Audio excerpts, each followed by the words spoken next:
A garden like this results from a love of plants and a generous use of compost. But of course, it all starts with those tiny little specks of magic, seeds. I'm Barbara Damrosch. And I'm Elliot Coleman. Stay with us for the next half hour, and we'll give you tips on planting seeds. And we'll take a look behind the scenes at a seed company. On Gardening Naturally.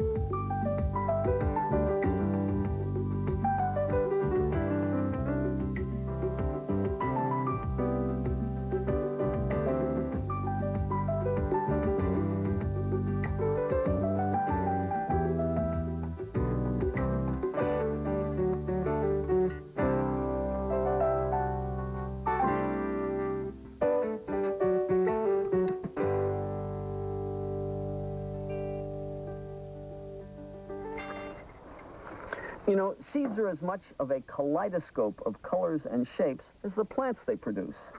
And there are special ways of handling different types of seeds, too. There sure are, but the first step is to get them into the ground, whether that's early indoors in a pot, out in the garden, or extra early outdoors in a cold frame. For those of you with a house that's too small to start seedlings in, or maybe you don't have a sunny window, starting all your seedlings in a little outdoor cold frame like this is a wonderful idea. I treat this cold frame just as if it were flats. Notice I've put in boards to divide it, and I'm putting potting soil in one corner here. And I'm going to take a stick, I'm going to make a furrow in there, just ready to plant my seeds. Always remember to put a marker stake in where they're going to go, and then I can tap them out of the packet. Now I want to tap them carefully, space them, so they'll give me nice individual plants when I'm ready to transplant them. But what I have here in this little cold frame is a very nice self-contained outdoor planting system that's still protected. Now once those have grown up, like the chard over here, I then want to move them on to give them a little more space to grow. I'll take a little stick, dig down under the individual plant, bring it out very carefully with all its roots, and make a hole at a wider spacing over here and just drop it in. And I'll do that with the rest of them, and as many as I need for the garden. Then later on, when my plants are the size that they need to be before they go in the garden, I can just remove this divider temporarily and take a trowel or a knife, just as if I'm cutting brownies. Cut them away like this, and then I can lift out these nice cubes, put them in a flat, and take them to the garden where they're going to get transplanted. Once the weather warms up and it's time to put out the peppers and the tomatoes, I'll do the same thing. Just cut them out of here with the trowel, lift them out with the blocks of soil, and then I've created new spaces in here. Once this is empty, I fill this up with potting soil, and I begin the system again. And I find I use this the whole summer long because in a very small garden, this really has an advantage. These plants can spend a lot of time growing in here, and then the minute there's a space to put them out there, I have a full-size plant ready to go in. Now, to protect them against the weather, there's a cover for this, and it's very simple to do. The cover just fits right on top of a little cold frame like this, and then there are hinge brackets that fit in here to hold it up on a sunny day or let you lock it down at night and keep your plants growing safely throughout the spring. In fact, throughout the whole summer.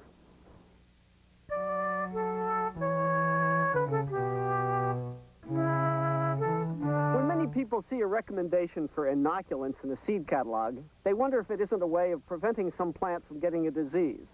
Well, it is used similarly. It is the purposeful introduction of bacteria into the system, but it's being done to make the plant grow better. Now, inoculants are important for growing the legumes that you grow in your garden. And the legumes are peas like this or beans. And the inoculant you buy is a simple little dusty black powder. But what it contains are millions of the beneficial bacteria that work in harmony with the roots of peas and beans to help them extract nitrogen from the air and grow a much healthier crop. Now, whether you're planting just regular old English peas or these fancy Italian beans, inoculant will help both of them. And the packet you buy contains the bacteria that benefit either of these. Many of the catalogs recommend that you moisten the seeds or cover them with a sticky syrup so the inoculant will stick to them. I usually do it simply, just making a furrow in the soil, and when you plant your seed, coming along afterwards before you close the furrow and just sprinkling a little inoculant in there and then closing the furrow. When you go out to plant your garden in the spring, I'm sure you've wondered about how those seeds got in that little packet and where they came from. Well, we've come to one of our favorite seed nurseries to find out. We're at Johnny's Selected Seeds in Albion, Maine. I've always thought Johnny's was one of the seed houses that most concentrates on doing things in a natural way. And here's Rob Johnston, who's the owner and founder of Johnny's, to give us some advice. Hi, Rob. Hello, Good to see you. Good to see you, Barbara. Great to see you, Rob. You know, one thing I've always liked about your catalog is there's a page in there where you actually encourage the gardeners to garden organically. Also the fact that they come from a cold climate. I always figured if they'd grow in Albion, Maine, they'd grow in my New England garden. But I gather your seeds get around the country, too. They do. They're inherently adapted to the north because of the work being done in the north here. But we have customers in different climate regions. Well, you know, one of the crops that grows both in north and south are peppers, and I see a beautiful field of them here. Maybe we could wander through here and talk about what development work is going on. Let's do it. Well, I've spotted some flowers over there that I've got to take a look at, so I'll catch up with you guys later. Okay. Okay. Rob, this is all very impressive. Oh, and my gosh, look at the yield on this one.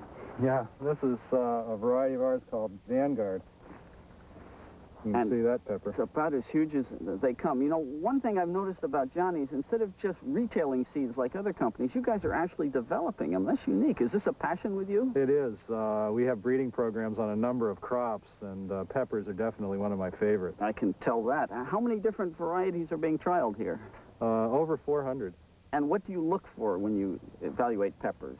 We look for better flavor, better productivity, and easier to grow. Boy, well, this one certainly meets better productivity and easier to grow, and you saved me going to the work of trying all these in my own garden. Well, that's the idea if we're doing our work right. Oh, that's great. Now, this one over here is totally different. It looks like it ought to be in the flower garden. It could be there. Look how tiny the fruits are on this. It's called rooster spur. That's just what they look like, a little rooster spur, and I'll bet they're hot. They're mighty little and mighty hot. That is a beautiful bush. Yep. There's something else unusual over here you might want to see. It's called Pretty in Purple. It has purple foliage, as you can see, and purple fruits that eventually turn to a yellow and then red color. And this is another hot pepper. It's another hot one. So what is hot in peppers these days?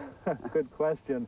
I would say that the most important thing now for people is ethnic Mexican type peppers. All kinds of chilies are really important. There's a lot of interest. And they're becoming some of your best sellers. Yes, they are. And let's say flowers. Are there trends in flowers, too? There are. For instance, the ornamental grasses are really becoming of interest to gardeners. Each year, it seems there's more and more flowers in the Johnny's catalog. Gardeners seem to want to grow them from seed, both annuals and perennials, and even ornamental grasses. Mary Lee Johnson, who's in charge of flower trials here, is going to show me what she's doing with annual ornamental grasses. Yes, here we are in the annual trial of grasses, and what we're looking at right now is commonly called canary grass. It's very decorative, and we're probably much more familiar with it in a box in our local pet store as canary bird seed. But it'd be beautiful in the garden. Now, this one looks like it might be a good ground cover. We're watching this one closely. It is called polypogon. We're watching to see what type of decorative seed heads it will form. We also watch closely to make sure we aren't looking at invasive species. Right, that might take over your garden or the surrounding countryside. Exactly. Now, this is the one that I've had my eye on all day long, Mary Lee. This is everybody's favorite here right now. It is a type of millet. Latin name would be Soteria. It's very decorative and definitely ornamental. Lovely to look at, but even more beautiful to listen to. Listen to the wind going through that. Definitely. Oh, that's great. This one just looks like oats. Indeed, that is what it is. We're looking at many of the cereal crops to see what their value as a decorative grass may be. Well, if you had my vote, this is the most decorative one. This, indeed, is an eye catcher. This is actually a wheat-rye cross, also known as triticale. This variety is called silvertip. One of the interesting things about the ornamental cereal grasses is that if you pick it in a color, it will freeze the color. So as the grains mature and change color, each time you pick it, you'll have frozen the color. And eventually you'll end up with a palette of colors from green to gold. Oh, all in one bouquet. All in one bouquet. Well, has this one passed its trial? This indeed passed its trial. It appeared in our 1994 catalog and it was a definite hit amongst our customers. Well, it just won one new customer. Thank you, Mary Lee. Thank you, Barbara. Seeds are fascinating. They're also beautiful. And they also make human beings extend their mind as much as in any other area to solving the problem of how to put them effectively in the ground with a small machine. Now, they're large and round, but with bumps on them like these pea seeds. They're smaller and round, although coming to a point like these spinach seeds, and they're small and pointed like the carrot seeds. How can you come up with a way to move all those different shapes that want to go into the soil at different spacings with one machine? Well, there's some very ingenious solutions. The first seeder I found was this small one from Germany, and it was really quite nice. As you pulled it through the soil, and these wheels rolled, and the furrower made a furrow for the seeds, inside there was an axle with holes in it like this, and the holes picked up the seeds, and as they turned, the seeds dropped down into the ground. It was a very nice and simple solution, but there were some things that it didn't do. The only way I can change spacing is to buy another axle and then drill holes at either a greater or lesser interval for the seed I'm interested in. Now, the next step was this American-made model. And this is also extremely ingenious. As the wheel turns, this plate moves, picks up the seed, it drops down the tube into the soil, the furrower makes a furrow, the chain comes along, and now we have a next step that was missing on the first one, pulls soil over the seeds, and then the press wheel comes along behind and presses it down. There are different sized plates for different sized seeds, and with different spacings. This is really quite an ingenious machine, since, as I say, it does everything at once, and it even comes with a little row spacer. So I can fold this out here to mark where the next row should go when I come along. Not bad, but I think my favorite of all of these is the little one that I just got recently. And this one is about as small as possible, about as perfect as it can be for a home gardener, and also does everything at once. It has a furrower here where the seeds drop out, and a little drag behind to bring the soil over them. Really all you need to do. It isn't missing anything without the press wheel. Has a little cover on here in case you're seeding on a misty day, but it also has some things that I find particularly fascinating. First, all the seed plates are connected and stored right here, so wherever you are, if you want to change seed plates, all the plates are there. But the best part is the way they deal with adjusting spacing. And you take the axle out to change plates, and this is the plate I have in there now. Now, I'm using it for carrots, and it has 8 little carrot seed-shaped holes that pick up carrots. But there are 8 of them, and what if I want to change my spacing? Here's where it gets ingenious. If I put this cover plate on in position number 1, all 8 holes show. If I shift it over to position number 2, only 4 of the holes show. And if I shift it over to position number 3, only 2 of them show to pick up seeds. And this same plate fits on all of these other seed plates that allow you to sow larger and smaller seeds. Now that is a really ingenious way to solve a very difficult problem.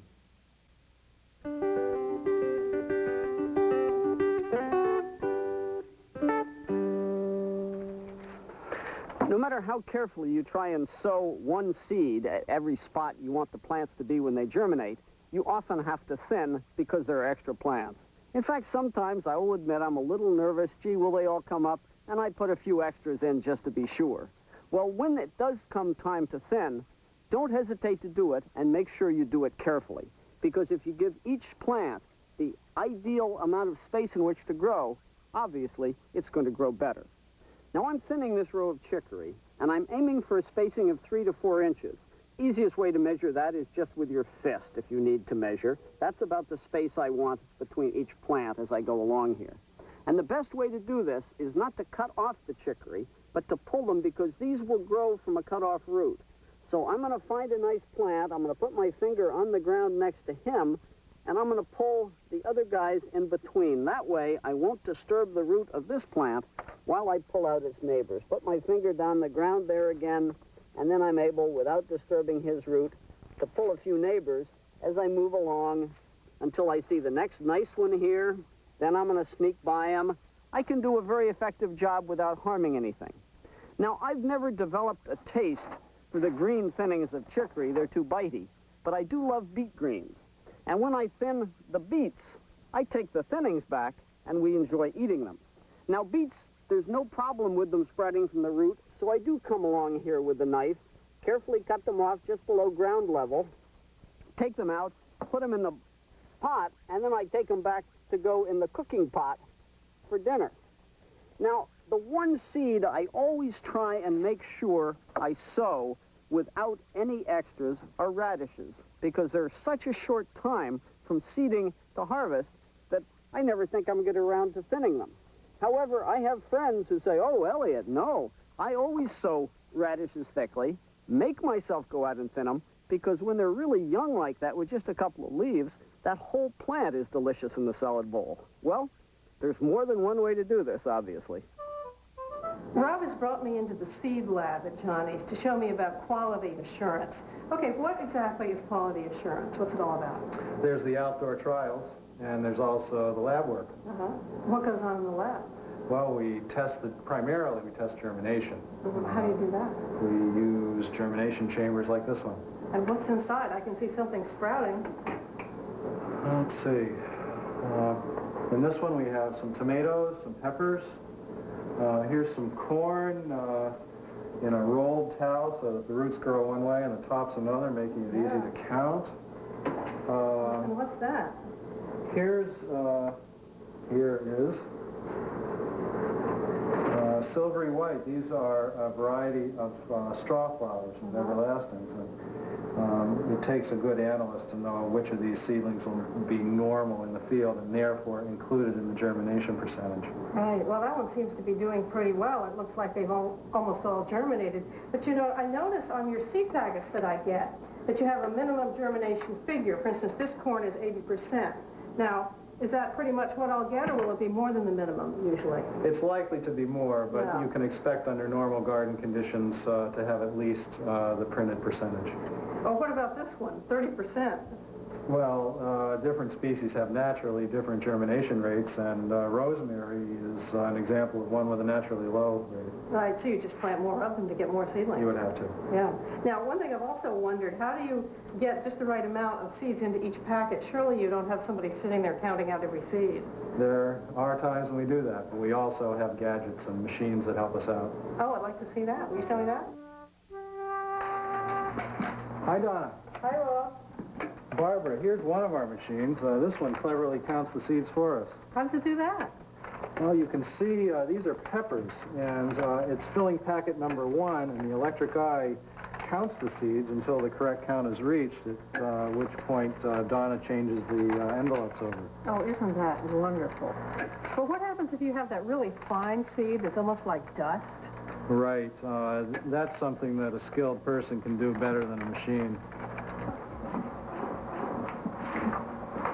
What kind of seeds are those, Donna? This is sweet Annie seed. Oh, yeah, the everlasting flower. Yes, there's 500 seeds in this scoop. Amazing. We put those seeds in the glassine envelope so you can find them in the paper packet. Can I see that little hole? Yes, you can. It's got a tiny little hollow just to hold 500 seeds. Made And for that. what about those over there? These are different scoops for different varieties. This holds 100 seeds of yarrow. So each variety has its own little size. Own little size. That's amazing. Well, Rob, we left Elliot wandering around your trial gardens. Shall we see what mischief he's gotten up to? I think we should. Okay. Hi, Elliot. Oh, hi, Barbara. Hi, Rob. Elliot. Looks like Elliott's been having his lunch in your bean patch. I think so. Well, actually, I've been munching my way up and down this pole bean trial, and it's fantastic. There are purple ones, there are yellow ones, every type and kind you could imagine. But, Rob, my favorite is this one here. I've never seen a pole bean that is delicious raw, which is the way I like to eat them, everywhere from when it's young like this right up until the good thick fat ones. Where'd this come from? Sometimes our customers will send us seeds for a variety they've been saving or their ancestors have been saving, and this is an Italian family heirloom. Boy, they sure knew what they were doing. Taste that, Barbara. Gee whiz. That is tender and sweet. Normally, if a bean gets that mature, it would take about half an hour of cooking to make it edible. Once in a while, there's a big wow heard above the din of the field work, and that was the case with this variety when we saw it for the first time last year. When it's going to be in the catalog? It's still a year or two away. This is just an initial seed production here. What's it going to be called? I don't know. Well, we'll certainly... It's not named yet. We'll watch for it. Oh, we certainly will. Rob, thank you very much for your time and patience. It's been wonderful. You're welcome. Yeah, thanks. That was great. And thank you all for watching. For now, goodbye and good gardening.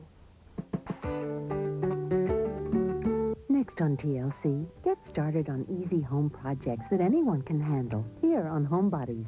Then indulge your creative side with Debbie Stapley on Crafts & Company here on TLC.